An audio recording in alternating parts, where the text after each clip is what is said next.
কোথায় বিপ্লবতা? একজনই তো নেতা, রাজবাড়ি দেখিয়ে আর কতদিন মানুষকে ভুলিয়ে রাখবেন? জবাব যখন চাইছে জবাব দিতে পারছেন না, নিজেকে গুটিয়ে রাখার চেষ্টা করছেন, বিভ্রান্ত করার চেষ্টা করছেন, এটা বলতে চাইছেন।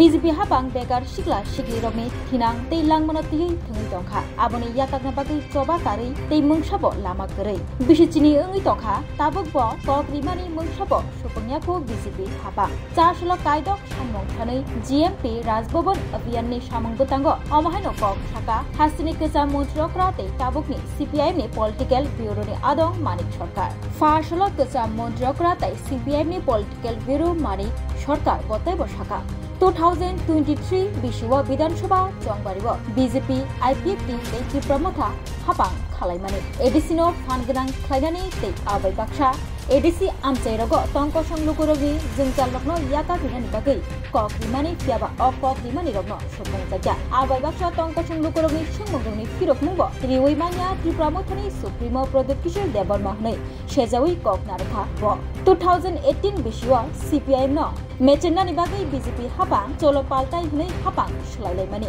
tei bekar yakakna hnei bo kokrimani tei regani samung thainai rokno 300 khlaiei rangrinani kok tongmani fiaba tabukbo okokrimani rok supongjaja tongko songlukorogo thokaikha Tripramotha bodol hnei koknarkha kecham montriokra tei CPIM ni political bureau ni adong Manik Sarkar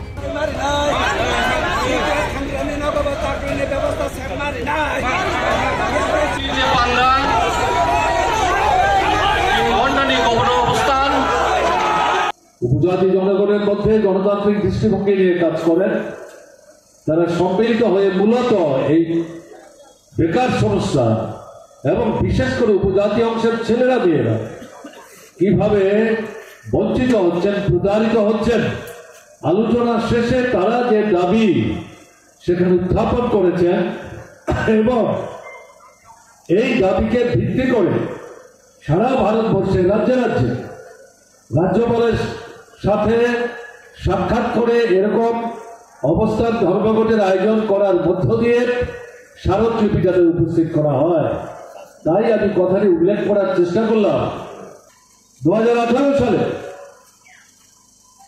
BJP বামপন্থী front সরকারকে ক্ষমতা থেকে হটাবার জন্য slogan দিয়েছিল চলো পাল্টাই।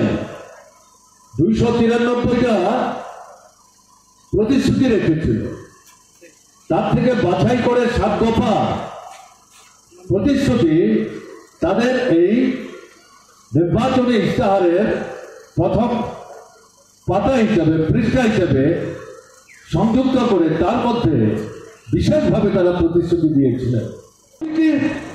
আমি সব দাবিতে যাচ্ছি, 200 দিন রেগা 600 টাকা মজুরি, এটাও 18 বিধানসভা নির্বাচন বিজেপির নির্বাচনী ইশতেহারের প্রতিশ্রুতি। দেশের কোথাও 200 দিন নাই। বিজেপি বলছে তার কেন্দ্রীয় অর্থমন্ত্রী অসুস্থ ছিলেন, তাকে উড়িয়ে এনে প্রেস ক্লাবে বসিয়ে নির্বাচনী ইশতেহার তার হাত দিয়ে উপস্থিত করে তাকে দিয়ে বলিয়েছেন আমি কেন্দ্রের অর্থমন্ত্রী। বিজেপিকে যদি ভোট দিয়ে আপনারা সরকারে বসাতে পারেন, এই যে 293টা প্রতিশ্রুতি তার যে সার সংক্ষেপ আপনাদের 7টা দাবি বিষয় সামনে রেখে এই ইশতেহার আপনাদের হাতে তুলে দিলাম, এগুলি বাস্তবায়নের জন্য টাকা পয়সার কোনো সমস্যা হবে না। আমি কেন্দ্রের অর্থমন্ত্রী হিসেবে দায়িত্ব নিয়ে বলছি, এটা বলবার জন্যই এখানে নিয়েছি। একটা রাজ্য দেখাতে পারেন বা ভারতবর্ষের এমন কোন রাজ্য দেখাতে পারেন যেখানে রেগার কাজ 200 দিন চলছে? একটা রাজ্য নয়।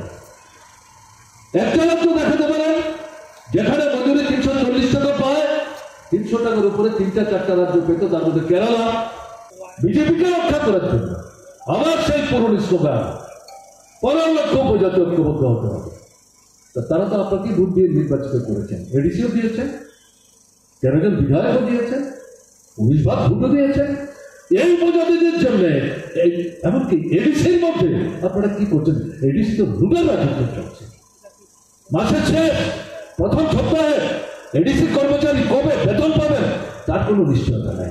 রাস্তাঘাট ভেঙে চলছে, স্কুলে মাস্টার নাই, কলেজে প্রিন্সিপাল নাই, সাবজেক্ট টিচার নাই, হাসপাতালে ডাক্তার কম, নার্স কম, প্যারামেডিক্স কম, সমস্ত ঔষধ একটা ছোট্ট অপারেশন হলে পর সুই সুতা গজ ব্যান্ডেজ সব কিনে দিতে হয়।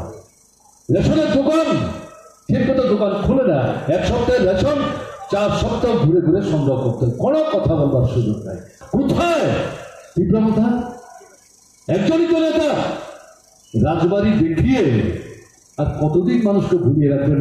জবাব যখন চাইছে জবাব দিতে পারছেন না, নিজেকে গুটিয়ে রাখবার চেষ্টা করছেন, বিভ্রান্ত করার চেষ্টা করছেন। যেটা বলতে চাইছি, বিভ্রান্ত যে একটা অংশ হননি ঘটনা তত না, জীবনের অভিজ্ঞতা, অভিজ্ঞতাই তো জীবনের শ্রেষ্ঠ শিক্ষক। এদের চেহারা উন্মোচিত হয়ে গেছে, উদ্ঘাটিত হয়ে গেছে। তাদের মুখে তারা যে ঢাকনা দিয়ে মানুষকে দিনকে রাত, রাতকে দিন, চাঁদকে সূর্য, সূর্যকে চাঁদ বলে বুঝাবার চেষ্টা করেছে, তারা এখন ধরা পড়ে গেছে। শুধু ধরা পড়লে চলবে না, এই কথাগুলো উপস্থিত করলে চলবে না। রাজ্যপাল আমরা জানি তিনি কি বলবেন, নৈতিকভাবে বিরোধিতা করতে পারবেন না। কার্যকরী করার জন্য তার কি কার্যকরী ভূমিকা থাকবে? সাংবিধানিকভাবে তার হাতে তো কোনো ক্ষমতাই নেই। আমরা তার কাছ থেকে খুব বেশি কিছু প্রত্যাশা করছি, ঘটনাটা না, ব্যক্তিগতভাবে তো তার সঙ্গে আমাদের কোনো বিরোধ নেই।